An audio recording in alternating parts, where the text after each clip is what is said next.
Jed, may mga nahuli na bang ang MPD na mga nagbebenta ng mga illegal na paputok dyan sa lungsod? Ella, ayon sa Manila Police District, mayroon ng 6 na naaresto kaugnay ng pagbebenta o yung paggawa ng mga illegal na paputok dito sa lungsod ng Maynila. Mismong sa Divisoria nakakumpiska ang mga tauhan ng Manila Police District o MPD ng mga illegal na paputok. Talamak umano itong ibinebenta ng lantaran. At bukod pa rito, ang daang libong mga illegal na paputok na nakumpiska na rin ayon kay Police Major Philip Ines, ang tagapagsalita ng MPD.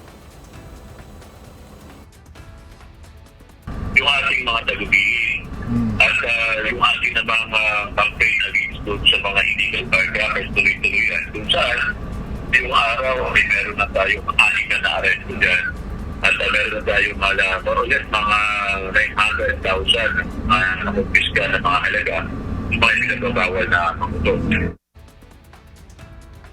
Sa nalalapit na pagpapalit ng taon, binigyang diin ni Police Major Ines na pinaigting nila ang monitoring sa mga nasabing illegal na bagay.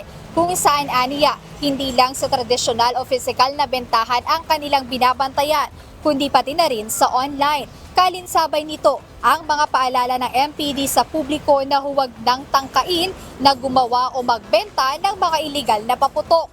Unang-una ay banta ito sa kaligtasan ng publiko dahil maaaring maging sanhi ng sunog. At pangalawa, ang sinumang mahuhuli ay magmumulta at maaari ring makulong. Ayon pa sa tagapagsalita ng MPD, mabuti na ang paggamit ng mga alternatibong mga paingay para sa ligtas na pagpapalit ng taon.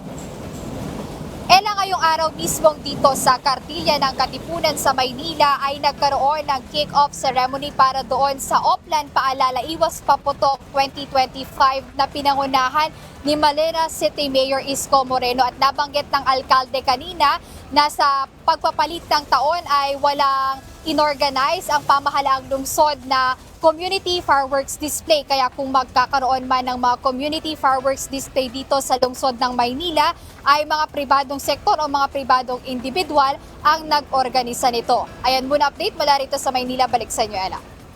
Alright, maraming salamat, Jed Neresina.